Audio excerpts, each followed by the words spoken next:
Chin Chin Billionaires. I'm Ivy League Legacy. Welcome to the Big Business Minute with a roundup of the latest news out of Washington and the world of high finance. This week we check in with our Legal Defense Fund, its newest additions,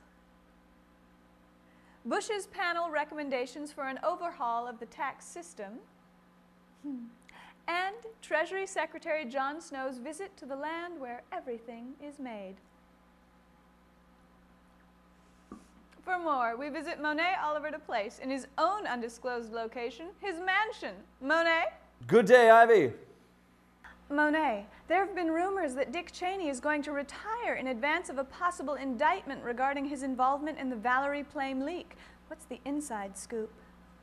While it's true that when standing on the tracks, one would be wise to step out of the way of an oncoming train, I can't speak for our dear old friend, the Vice President, better than he can speak for himself anyway. The Big Dick himself. Mr. Vice President, can you hear me? Hello, Monet. Ivy. How's the leg holding up? Leg schmeg. What do you want, Monet? I've only got a few minutes. My weekly heart transplant is scheduled to begin in 2 hours, and I've got some shredding to do. Mr. Vice President, I can understand that you've been under a lot of stress these days, but it's so nice of you to join us again. Now, what about these rumors of your retirement? Balderdash, Ivy. They can have the office of the Vice President when they pry it from my cold, dead finger. So, you're not worried about an indictment then? Hell no.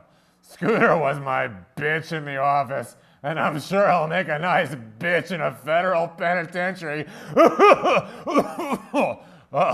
Anyway, presidents have pardon privileges for a reason, you know. Exactly. What about Rove? How's he holding up? Carl's the same old Carl. But he's been keeping a low profile like me. But it turns out he was the source of the leak.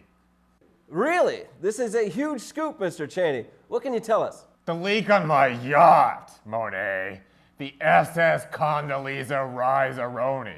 And not the Chevron oil tanker named after her. Just my 80-foot skiff. Compliments of Bechtel back in '98. He borrowed it to hunt giant turtles and didn't tell me he'd run it aground near the Galapagos Islands. Damn thing's been leaking ever since. Far be it from me to comment, but hunting turtles doesn't sound too challenging. Of course not. But it's the perfect practice for beating Democrats in an election. I gotta run. Good talking to you, Ivy, Monet. Thanks, Mr. Vice President. Now, Monet, also this week, Bush's tax code overhaul panel issued its list of recommendations. Some of the more frightening suggestions have been to eliminate all tax deductions. No! No worries, Ivy. The panel was charged with abolishing the alternative minimum tax. You know, that nuisance tax Democrats wrote to keep millionaires and billionaires from dodging their so-called patriotic responsibility to support the infrastructure. Really. But all while keeping the current tax revenues the same, and of course, without laying a single gloved finger on our beloved tax cuts for the wealthiest 1%. That's gloved, Ivy. Sounds like a tall order. But what about the deductions? I've already got half my assets registered overseas. Selling the other half to myself offshore would be such a burden. Again, no worries. The panel calls for almost all deductions to be eliminated. And of all these are for things that don't apply to people like us. Things like employer-paid health insurance premiums and interest payments on mortgages for homes worth under $1 million. My pool house is worth more than $1 million. And I'm reading here that both plans released by the panel call for lowering the capital gains tax and the corporate tax rate. Huzzah! Exactly. Now those are things that do apply to people like us. Though we lobbied heavily to make all dividend income tax-free, Another 3% reduction will do just fine until the next cut, and then the next cut, and then the next cut. Slowly but surely, Ivy. Slowly but surely. Why don't we just go to a flat tax already? Whoa, watch it, Ivy. Flat tax polls really badly. The Cato Institute word of choice is simplify. We are simplifying the tax code.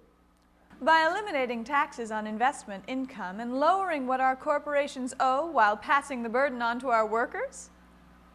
Exactly. Simplify. It has a nice ring to it, no?